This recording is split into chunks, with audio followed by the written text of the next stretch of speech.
सौंदर्य ते फक्त चेहऱ्यावर नसतं, ते चमकतं तुमच्या दागिन्यांमधून. सोने, चांदी, हिरे आणि विश्वासाचं तेजस्वी नाव. ओम मयूर ज्वेलर्स, संगमनेर.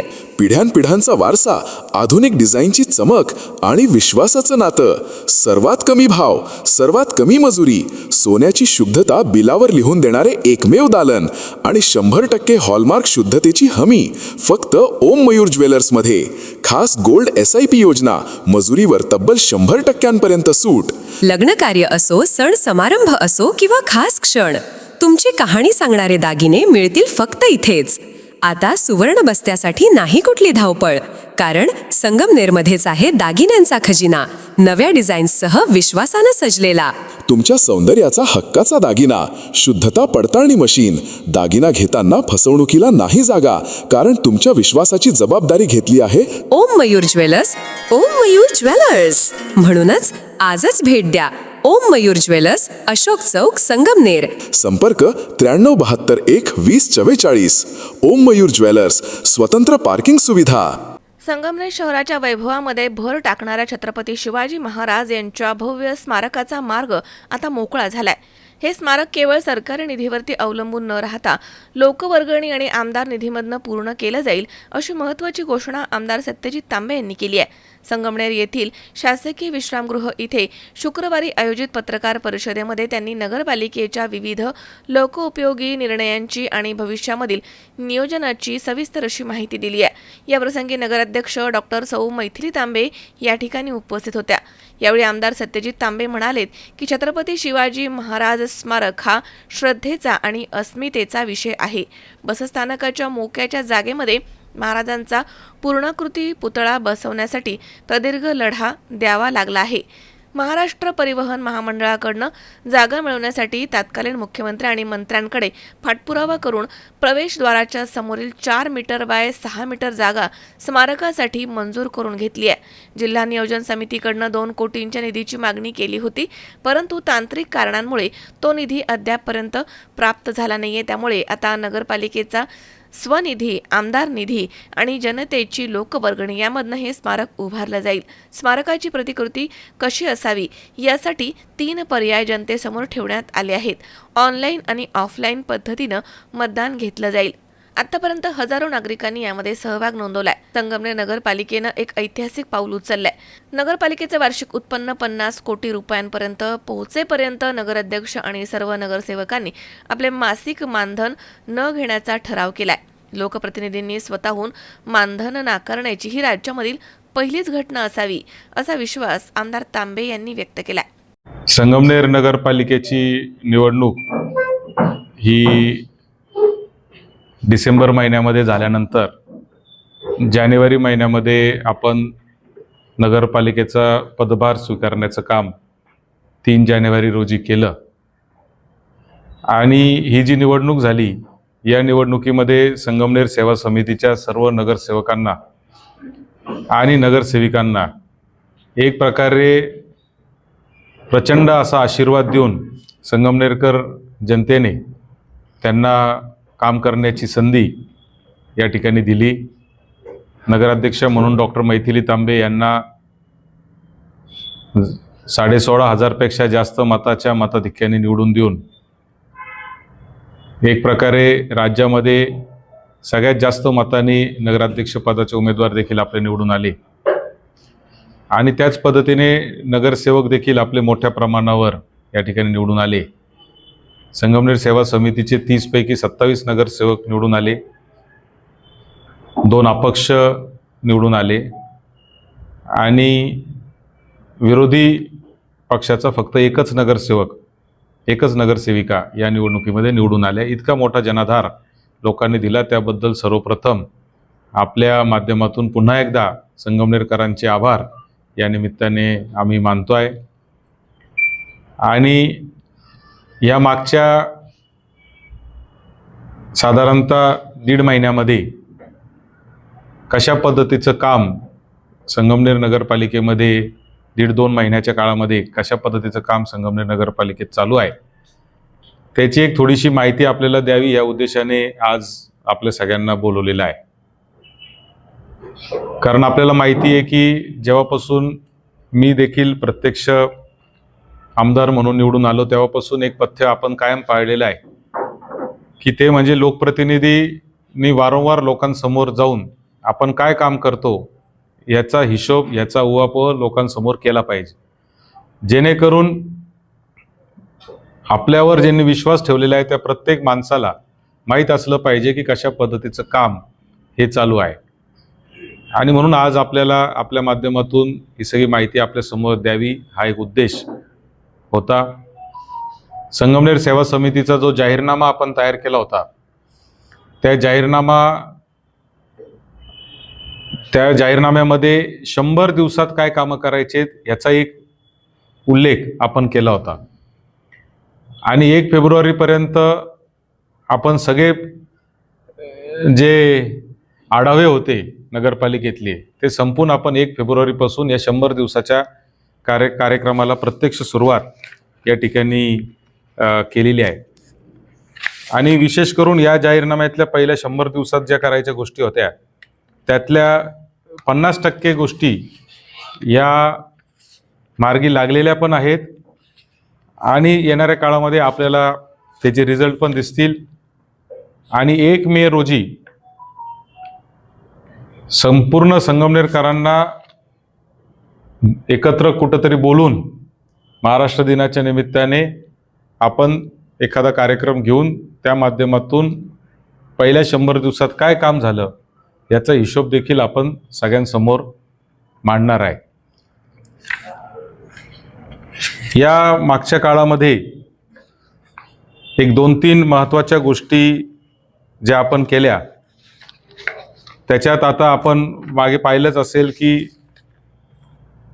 संगमनेर नगरपालिकेचा कारभार आपण 3 जानेवारीला हातात घेतल्यानंतर एक गोष्ट प्रकर्षाने जाणवली ती म्हणजे मागच्या 4 वर्षाच्या काळात प्रशासकीय कारभार असताना अनेक प्रकारची बेशिस्त शहराला लागली. विशेष करून खर्चाच्या बाबतीत तर इतकी बेशिस्तपणा झाला की नगरपालिका फंडामध्ये ज्या दिवशी आपण पदभार स्वीकारला त्या दिवशी फक्त 3 लाख रुपये बॅलन्स होता. आणि इतकी वाईट अवस्था ही नगरपालिकेच्या आर्थिक परिस्थितीची झाली. म्हणजे प्रत्येक गोष्टीमध्ये बजेट आणि बजेटपेक्षा अतिरिक्त खर्च हा सगळा झाला. नगरपालिकेचं मी अनेक व्यासपीठावरून सांगितलं तसं, आणि फक्त संगमनेर नगरपालिकेचीच परिस्थिती आहे असं नाही, तर देशातल्या सगळ्या नगरपालिका आणि महानगरपालिका आर्थिक अडचणीमधून जात आहेत. देशातल्या मुंबई आणि पुणे वगैरे 1-2 महापालिका सोडल्या तर सगळ्या आर्थिक अडचणीतून जात आहेत आणि सगळ्याच्या सगळ्या राज्य शासनाच्या किंवा केंद्र शासनाच्या निधीवरच अवलंबून आहे. तशीच परिस्थिती नगरपालिकेची पण आहे. 15 कोटी रुपये वर्षाला तूट असलेला आपलं बजेट आहे. 15 कोटी रुपये दर वर्षाला तूट असलेलं बजेट संगमनेर नगरपालिकेचं आहे. आणि म्हणून एकंदरीतच ही परिस्थिती अत्यंत गंभीर असल्यामुळे सगळ्यात पहिलं जे आव्हान आपल्या समोर होतं ते म्हणजे उत्पन्न वाढवणे आणि खर्च कमी करणे.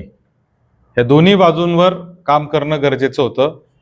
आणि म्हणून यावेळेसचं बजेट तयार करत असताना आपण स्थानिक जे चार्टर्ड अकाउंटंट आहे आपल्या शहरातले त्यांना विश्वासात घेऊन त्यांना बजेट प्रक्रिया तयार करण्यामध्ये सहभागी करून घेतलं.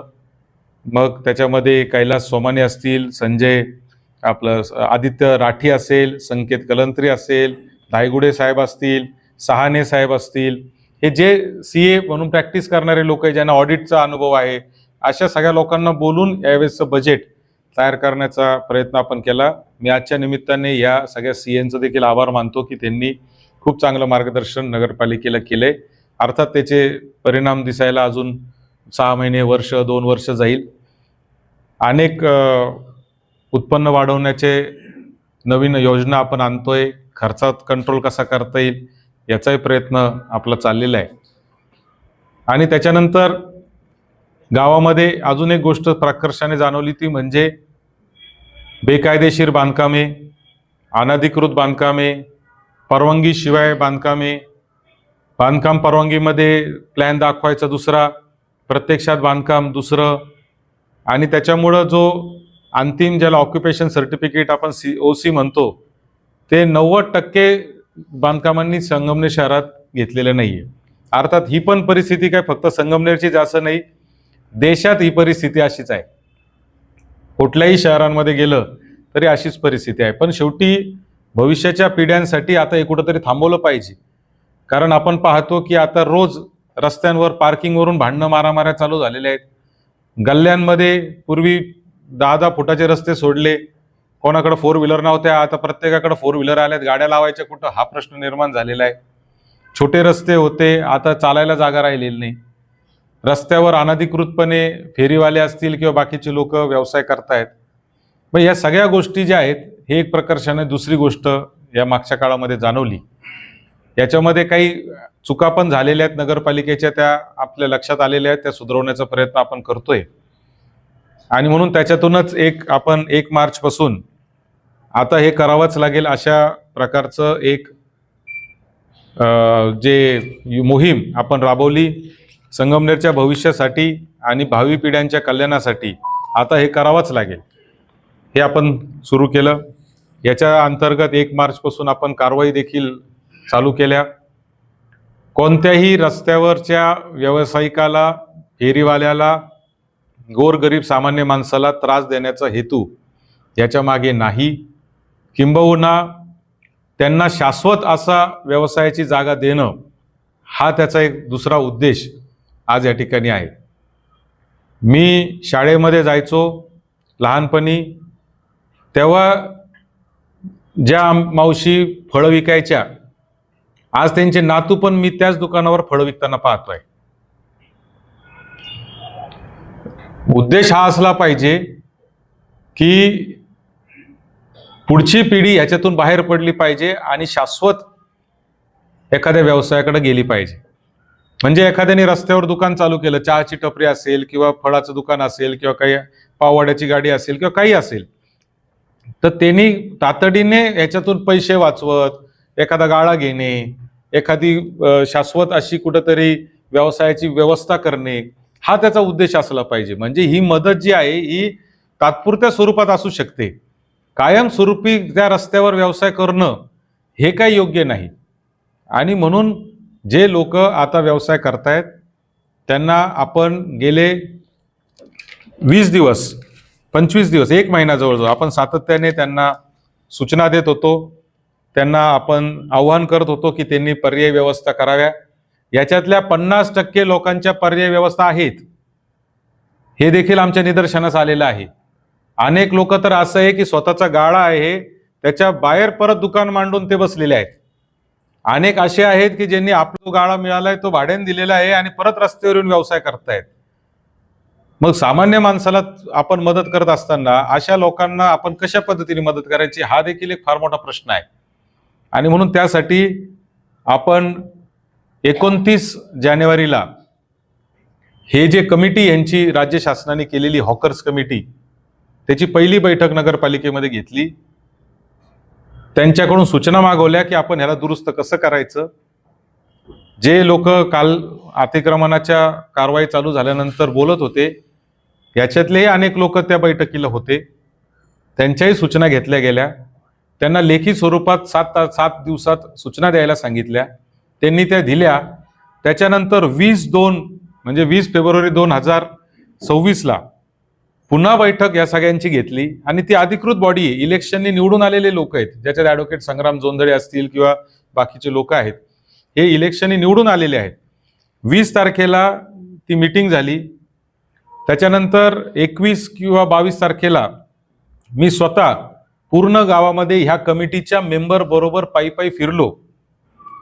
नेहरू चौक असेल, घास बाजार असेल, सैयदबाबा चौक असेल, त्याचबरोबर नवीन नगर रोड असेल, ST स्टँडचा परिसर असेल, BED कॉलेजच्या सर्कलचा परिसर असेल, मालदा रोडचा परिसर असेल, या सगळ्या परिसरात मी स्वतः त्या सगळ्या कमिटी बरोबर पायी फिरलो की कोणालाही विस्थापित करत असताना त्याला पर्यायी जागा आपण देऊ शकतो का, याचा विचार कसा करता येईल, ह्याच्यासाठी आम्ही सगळे पर्यायी जागा तयार केल्या आणि त्या पद्धतीचं नियोजन केलं. हे सगळे निर्णय झाले हे हॉकर्स कमिटीच्या बैठकीत त्यांच्या मान्यतेने झाले.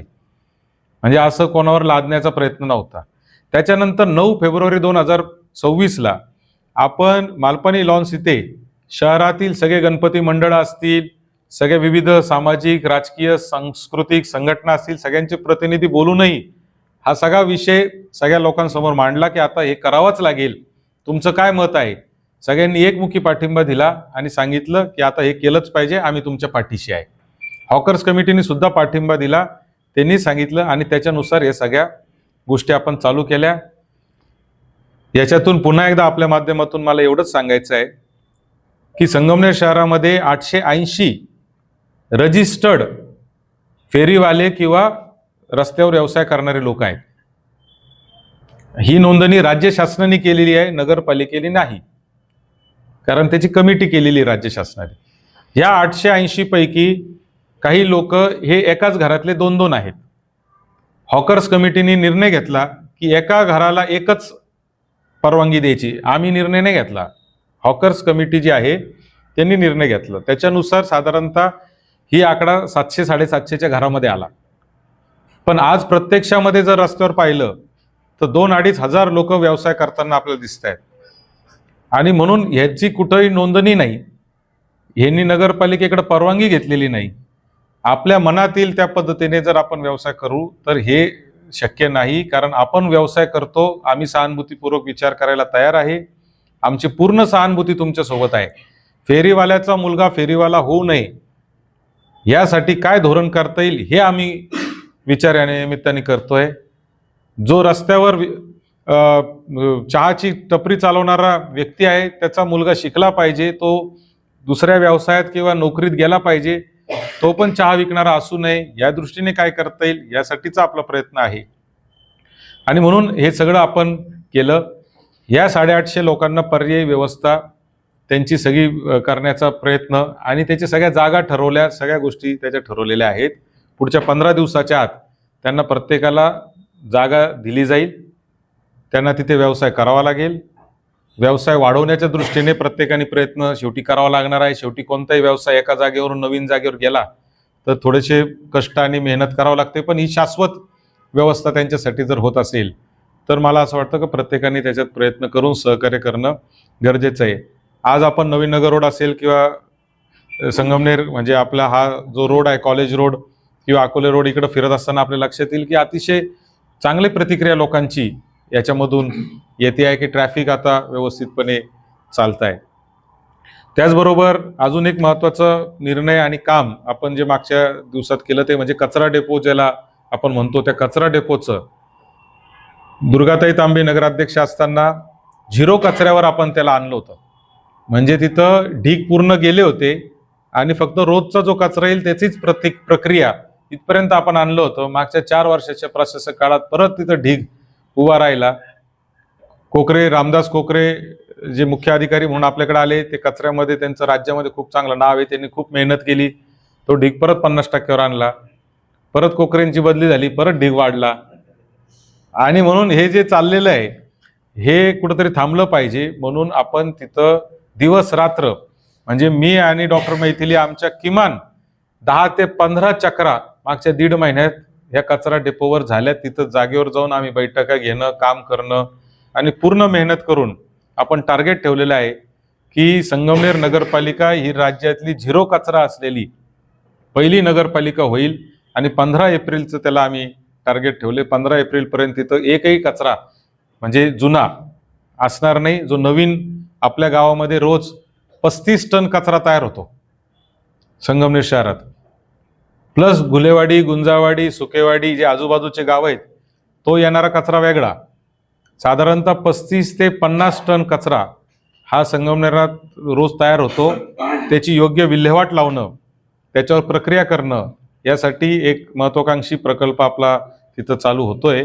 आणि मला खात्री आहे की पुढच्या म्हणजे आणि 6 महिन्यामध्ये ते सगळं होईल. आणि एक गोष्ट मला सांगायची आहे की जो प्रकल्प दुर्गाताई तांबेंनी चालू केला होता की कचऱ्यापासून खत तयार करण्याचा, आपण बऱ्याच वेळा पाहिलं असेल, ऐकलं असेल, ह्या आर्थिक वर्षामध्ये 20 लाख रुपयाचं खत विकलेलं आहे आपण संगमनेर नगरपालिकेने.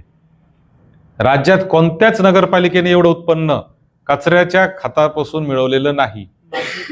प्रचंड मागणी आहे त्या खताला आपल्या, कारण क्वालिटी आपण फार चांगली तिथं मेंटेन केलेली त्या खताला. त्यामुळे तो एक विषय आपण केला.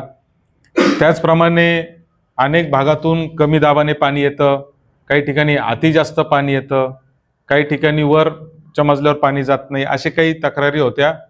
तर आपण पूर्ण शहराच्या पाणी पुरवठ्याचं पुन्हा एकदा सर्वेक्षण करून, त्याचा सर्वे करून जिथं आवश्यक आहे तिथं नवीन पाण्याच्या टाक्या करणे, जिथं आवश्यक तिथं लाईन बदलणे, याचं देखील आपण काम जे आहे ते सर्वेक्षणाचं सुरू केलेलं आहे. त्यासाठी देखील अत्यंत नामवंत अशा टाटा कन्सल्टन्सीचा उपयोग आपण त्याच्यासाठी करतोय. त्यांना आपण त्याच्यामध्ये मदतीला बोलवलेलं आहे. त्याचबरोबर संगमनेर नगरपालिकेचं आज महिन्याला लाईट बिल हे 40 लाख ते 50 लाख रुपये येतं आहे. 40 लाख ते 50 लाख रुपये महिन्याला लाईट बिल येतं आहे. ज्याच्यामध्ये स्ट्रीट लाईट असेल, इमारती असतील, पाणी पुरवठ्याचे पंप असतील, असे सगळ्या फिल्ट्रेशन प्लांट असेल, हे सगळं आहे. तर हे लाईट बिल झिरो कसं करता येईल यासाठी सोलर लावण्याच्या दृष्टीने देखील आपण पावलं उचलले. त्याचा देखील आपण आता निर्णय घेतलेला आहे. गावातले सगळे जे रस्ते आहेत, ही रस्त्यांची अवस्था अत्यंत दयनीय झालेली आहे आणि म्हणून या रस्त्यांची आता ABCD अशी कॅटेगरी करून, कारण शासनाकडं आर्थिक परिस्थिती काय आपल्या सगळ्यांना माहिती आहे. आजच राज्य शासनाचं बजेट आलंय, 9.5 लाख कोटी रुपयाचं कर्ज राज्य शासनावर आहे आणि म्हणून मागच्या 3 वर्षात रस्ते अनुदान जे नगरपालिकेला मिळायचं ते पूर्णपणे बंद केलेलं आहे आणि पुढचे 1-2 वर्षही रस्ते अनुदान मिळेल की नाही अशी शंका आहे. आणि म्हणून जे मिळतायत निधी त्याच्यातूनच आपल्याला मार्ग काढायचा आहे. म्हणून कमी पैशात जास्त काम जर करायचं असेल तर त्याचं प्लॅनिंग चांगलं असलं पाहिजे. त्यासाठी आपण नॅशनल हायवेच्या काही लोकांची मदत घेऊन संगमनेर शहराचं पूर्ण जे रस्त्यांचं सर्वे आपण चालू केलेलं आहे. ABCD कॅटेगरीमध्ये रस्त्यांचं वर्गीकरण आपण करतोय, ज्याच्यानुसार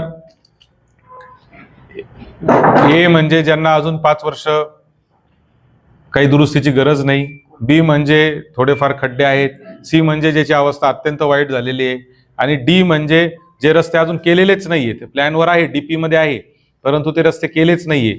असे पण रस्ते हाती आपण घेतोय, कारण ट्रॅफिकची जिथे जिथे अडचण आहे, विशेष करून आपण दिल्ली नाक्यावरून गणपतीकडे जात असताना तिथं 4-5 मंगल कार्यालय झालेत.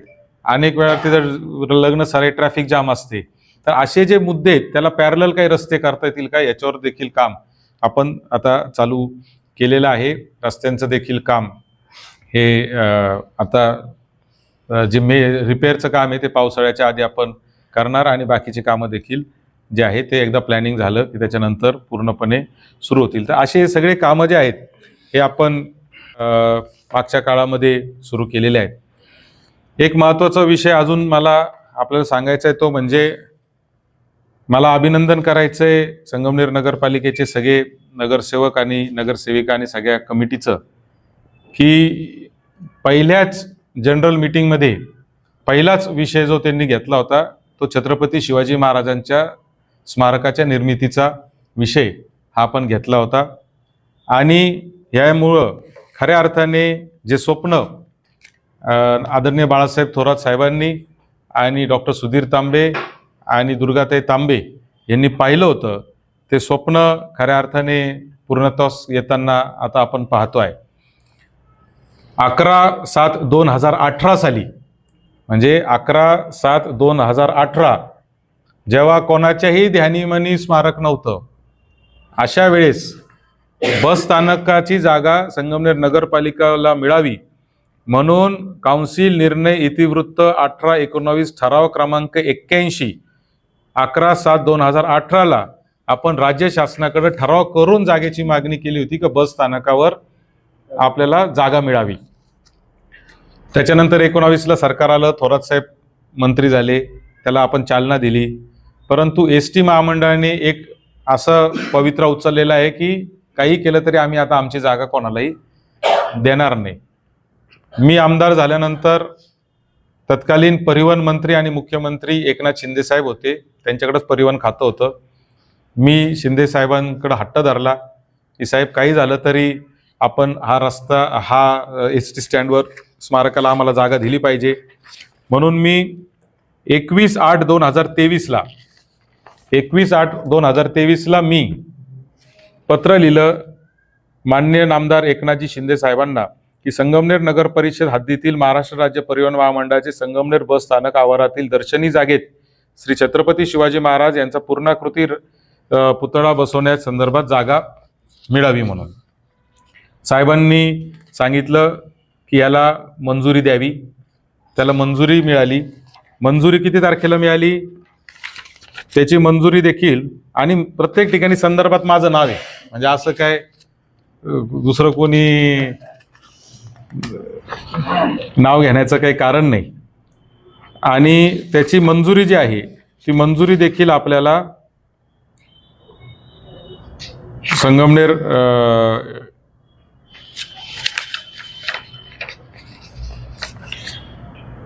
ला जी मिळाली ती 9/7/2024ला मिळाली. 9/7/2024 म्हणजे तेव्हाही कोण होतं आपल्याला माहिती आहे. 9/7/2024 रोजीच्या पत्रान्वये सदर बाब तातडीचा विषय म्हणून मान्य संचालक मंडळात चक्रीय पद्धतीने अवगत करून ठराव पारित करण्यात आला आहे. चक्रीय पद्धतीने म्हणजे बाय सर्क्युलेशन, म्हणजे बैठक नसताना प्रत्येक सदस्याकडे जायचं, संचालक मंडळाची सही घ्यायची. आता त्या स्वतः मीच फिरलेलो आहे म्हणून मला माहिती आहे. सदर प्रस्तावास मंजुरी देण्यात आली असून त्या अनुषंगाने संचालक मंडळाने पारित केलेला ठराव आपल्या पुढील आवश्यक त्या कारवाईसाठी सोबत जोडण्यात येत आहे असा प्रस्ताव आपल्याला आला. त्याच्यामध्ये त्यांनी आपल्याला 4 मीटर बाय 6 मीटर जागा ही प्रवेशद्वारासमोर जी आहे ती स्मारकासाठी दिली. आता त्या स्मारकाला जो निधी पाहिजे त्यासाठी मी जे आहे त्यावेळेसचे तत्कालीन मुख्यमंत्री एकनाथ शिंदे साहेबांना विनंती केली की म्हणलं साहेब निधी काय देता येईल का. परंतु साहेब म्हणले अरे निधीचं तर तुला माहिती आहे का जिल्हा नियोजनमधून घ्या. मग मी 18/11/2023ला म्हणजे जागा मिळण्याच्या आधीच 24ला जागा मिळाली, त्याच्या आधी 18/11/2023ला मान्य नामदार राधाकृष्ण विखे पाटील मंत्री महसूल तथा पालकमंत्री यांना पत्र लिहिलं आणि त्याच्यात लिहिलंय मी की जागेची प्रक्रिया अंतिम टप्प्यात असून लवकरच ती जागा नगरपालिकेकडे वर्ग होईल, तरी श्री छत्रपती शिवाजी महाराजांचे अत्यंत चांगले असे स्मारक करण्यासाठी संगमनेर बस स्थानकासमोरील जागा गृहीत धरून जिल्हा नियोजन समितीतून 2 कोटी रुपयाचा निधी उपलब्ध करून द्यावा असं आपण सांगितलं. त्याच्यानंतर 8/1/2024ला झालेल्या जिल्हा नियोजन समितीच्या बैठकीत परत चर्चा झाली. मग ते म्हणाले की जिल्हा नियोजनमधून पैसे स्मारकाला देता येत नाही असा मुद्दा आला. त्यासाठी ते नगरविकासकडं अभ्यासासाठी पाठवायचं मार्गदर्शनासाठी. तो मार्गदर्शन अजूनपर्यंत आलेलं नाही, त्यामुळं जिल्हा नियोजनचे पैसे आलेले नाहीत, पैसे नाहीत. परंतु आता नगरपालिकेने असं ठरवलंय की नगरपालिका काही पैसे टाकेल, मी स्वतः माझ्या आमदार निधीमधून त्याच्यात पैसे टाकणार आहे आणि संगमनेरकरांनाही आपण आवाहन करणार आहे की संगमनेरकरांनी लोकवर्गणी त्यासाठी द्यावी. कारण सरकारचे पैसे येतील कधी येतील, कारण 2 वर्ष झाले ते सतत चालले येणार येणार येणार, परंतु ते काय आले नाही. म्हणून आता त्याच्या वाचून न थांबता आपण तो छत्रपती शिवाजी महाराजांचं स्मारक नगरपालिकेचे काही स्वनिधी, काही आमदार निधी आणि काही लोकवर्गणी याच्यातून सगळ्यांना विश्वासात घेऊन आपण ते काम चालू करतोय. हे चालू करत असताना आपण आता नगरपालिकेच्या वतीने बस स्थानकासमोर आपण पाहिलं असेल की 3 प्रकारचे जे हे आहेत पुतळे आहेत त्याची आपण हे केली होती, त्याची आपण तिथं माहितीसाठी सगळ्यांसमोर ठेवलेले आहे. आता ते यासाठी ठेवलेले आहेत की काही लोकांनी असा प्रश्न विचारला आणि ते व्हॉट्सअपवर वगैरे फार फिरला की तुम्ही पुतळे ठरवले, त्याची परवानगी घेतली का, त्याचं टेंडर झालं का, असे अनेक प्रश्न व्हॉट्सअपवर फिरले होते. आता विघ्न संतोषी लोक ज्यांना हे होऊच नाही स्मारक असं वाटतं ते कुठेही पुढं आम्ही जायला लागलो की थोडंसे पाय खेचायचं काम करतातच आहे. परंतु छत्रपती शिवाजी महाराजांचं स्मारक हा संगमनेरकरांच्या अस्मितेचा प्रश्न असल्यामुळे आता ते स्मारक होणार आहे. आणि म्हणून आजच्या निमित्ताने आपल्या माध्यमातून मला सहज माहिती म्हणून राष्ट्रपुरुष व थोर व्यक्ती यांचा पुतळा उभारण्यास परवानगी देण्यासाठीची मार्गदर्शक तत्वे जी आहे 2017 साली आलेली, ते मला तुम्हाला सहज दाखवायची आहे. एखादं स्मारक करायचं असेल, एखादा पुतळा करायचा असेल तर जवळजवळ 20 प्रकारच्या परवानग्या घ्याव्या लागतात. 20 प्रकारच्या परवानग्या आहेत. सोपं काम नाहीये. अजूनही आपण जे शिवधनुष्य उचललेलं आहे ते काही इतकं सोपं नाहीये, त्याला वेळ लागणार आहे. पण त्याची पहिली पायरी ही आहे की कोणत्या पद्धतीचा पुतळा तुम्ही करणार त्याचं छोटं मॉडेल तुम्हाला कला संचालनालयाला द्यावं लागतं आणि त्यांच्याकडून त्याची मान्यता घ्यावी लागते. ही सगळ्यात पहिली पायरी आहे. आणि म्हणून कोणता घ्यायचा त्यासाठी नगरपालिकेने लोकांचं मत जाणून घेण्यासाठी तिथं 3 प्रकारचे ठेवलेले आहेत. मला विचारलं तर माझी इच्छा अश्वारूढ व्हावा. मध्यंतरी आपल्याला माहिती आहे की पुतळे आणि स्मारकाच्या बाबतीत अत्यंत चांगलं नाव जे आहे ते आपलं नाशिकमध्ये आपण पाहिलं असेल, महात्मा फुले आणि सावित्रीबाई फुलेंचं सुंदर असं मुंबई नाक्याला जे झालं फार छान झालं. सेम प्रतिकृती आपण इथं पण करतो आहे, जिथं महात्मा फुलेंचं आणि त्यांनाच आपण बोलवलंय, ते जे कलाकार आहे पांचाळ म्हणून त्यांनाच बोलवलंय. तर मी सहज समीर भुजबळ जे माजी खासदार आहे नाशिकचे, त्यांच्याशी चर्चा केली. त्यांना विचारलं की कसा असला पाहिजे, कारण त्यांचा ह्याच्यात खूप अभ्यास आहे. त्यांना विचारलं तर ते म्हणाले की वेगवेगळे मतं असतात म्हणले. अश्वारूढचे काही प्लस पॉईंट आहे, निगेटिव्ह पॉईंट आहे. सिंहासनावरचे बसल्याचे काही प्लस पॉईंट आहे, निगेटिव्ह पॉईंट आहे.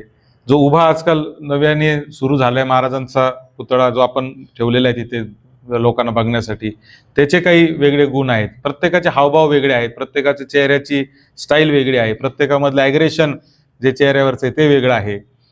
अनेक वेळा अश्वारूढचा फोटो काढणं खूप अवघड होतं, कारण तो फोटो असा काढावा लागतो, तो काढताना वर महाराजांचा चेहरा दिसत नाही, किंवा ते पुतळ्याची साईज पाहता महाराजांचा चेहरा छोटा होतो आणि घोड्याचाच साईज मोठी होते.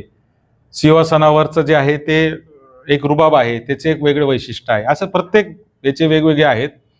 मात्र हा लोकांच्या मनातलं स्मारक असल्यामुळे लोकांनीच ते निवडावं म्हणून आपण तिथं मतदान त्या ठिकाणी चालू केले. त्यालाही चांगला प्रतिसाद मिळालाय. कालपर्यंत म्हणजे आपण ऑनलाईन पण ठेवलेलं आहे आणि कालच संध्याकाळी चालू केले, पण आतापर्यंत पण जवळजवळ 1001 लोकांनी त्याचं मतदान केलेलं आहे. म्हणजे खूप मोठा प्रतिसाद त्याला देखील येतोय आणि लोक येतील आणि प्रतिसाद देतील. लोकांमध्ये चर्चा होती. काल काही युवक मी तिथं बघितले चर्चा करत होते, अरे ह्याचं असं चांगले बघ, हा ह्याच्यात हे चांगले बघ, त्याच्यात ते चांगले. ती चर्चा होतीये आणि हीच आपल्याला अभिप्रेत आहे की चर्चा व्हावी आणि लोकांनी त्याच्यातून निश्चित करावं. तर ज्यांच्या मनात हा प्रश्न आहे, जे कमी माहितीमध्ये बॅरिस्टर होऊन आपल्याला प्रश्न विचारणारे जे लोक आहेत, त्यांना मला एवढं सांगायचंय की याच्यात पहिली पायरी जी आहे ते पुतळा कसा असावा त्याचे मॉडेल हे कला संचालनालयाला देणं, मग तो पुतळा फायनल करणं, मग तो कोणत्या कलाकाराकडून करून घ्यायचा त्याचं टेंडर करणं, मग त्याच्यानंतरच्या पुढच्या प्रक्रिया चालू होतात. त्याच्यामुळं हे सगळे कामं जे आहेत हे सुरू झालेले आहेत आणि लवकरच भव्य दिव्य असं स्मारक आपण त्या ठिकाणी छत्रपती शिवाजी महाराजांचं करणार आहे. तर या असे सगळे जे प्रश्न आहेत त्या बाबतीत आज या ठिकाणी चर्चा झाली. पहिल्याच बैठकीत मी तुम्हाला सांगितलं तसं, आणि फक्त छत्रपती शिवाजी महाराजांचं स्मारकच नव्हे तर भारतरत्न डॉक्टर बाबासाहेब आंबेडकरांचं जो स्मारक आहे त्याचंही आपण नूतनीकरण करतोय, नव्याने त्याला पण उभं करतोय, पूर्णाकृती पुतळा करतोय, संविधान भिंत करतोय. एका शहरात 2 पुतळे असू शकत नाही, त्याला 2 किलोमीटरचा अंतराची अट आहे. त्यामुळं साहजिकच एक जुना जो छत्रपतींचा पुतळा आहे तो आपल्याला हलवावा लागणार आहे. तर तिथं आपण शहीद स्मारक व्हिक्टोरिया क्रॉस विजेते नामदेव जाधवांच्या नावाने करायचा असा आपण निर्णय घेतलेला आहे.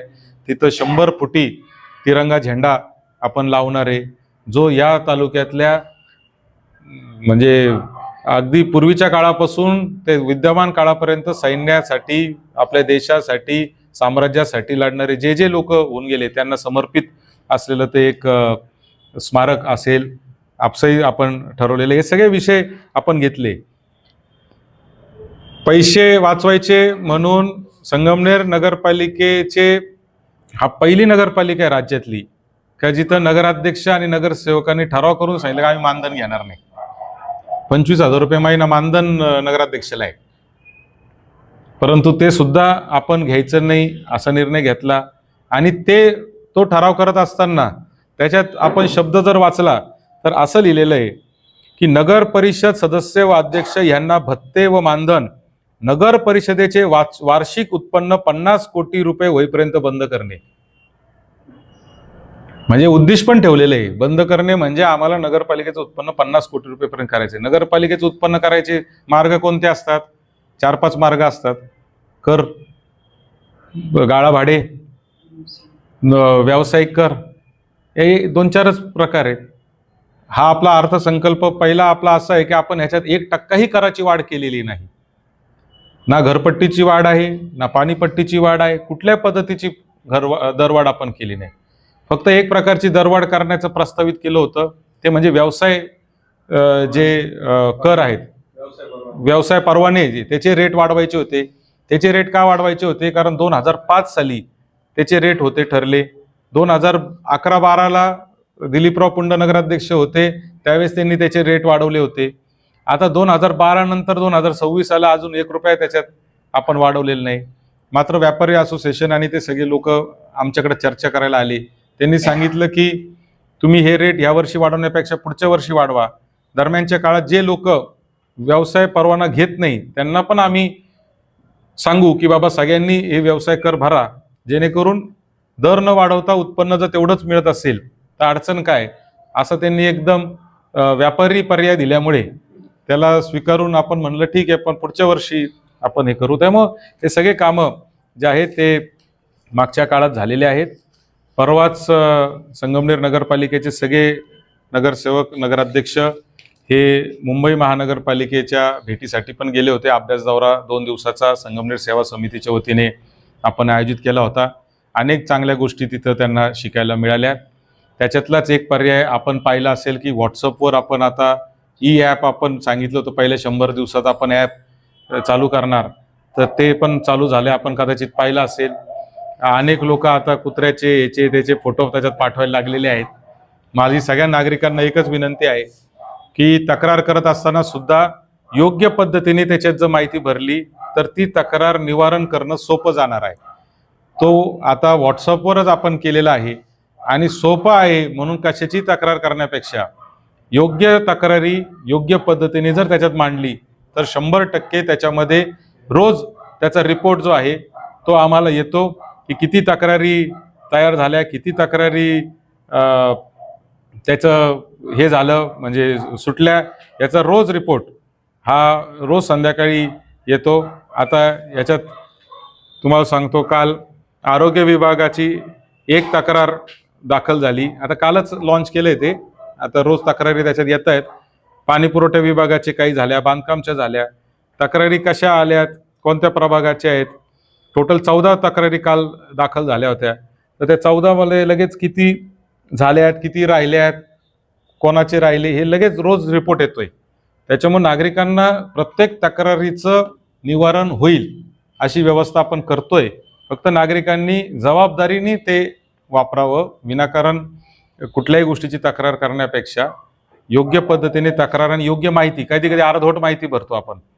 त्या अर्धवट माहिती जर भरली तर मग त्याची ॲक्शन घेणं जमत नाही. तर या सगळ्या गोष्टी आहेत. त्यामुळे ही अशा अनेक कामं मागच्या काळात झाले.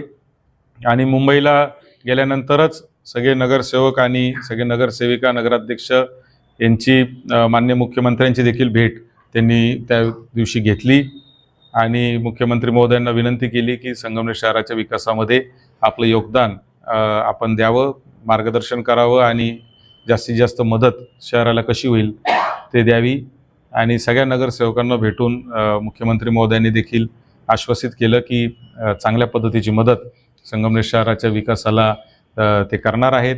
त्याबद्दलही मी त्यांचे आभार या निमित्ताने व्यक्त करतो. आजच बजेट त्यांनी अर्थमंत्री म्हणून देखील मांडलेलं आहे आणि मुख्यमंत्र्यांनी ऐतिहासिक असं 2 लाखापर्यंतच्या शेतकऱ्यांच्या कर्जमाफीचा निर्णय आज घेतलेला आहे. आणि कुठली निवडणूक डोळ्यासमोर नसताना हा घेतलेला निर्णय, मला असं वाटतं का त्याला जास्त महत्त्व आहे.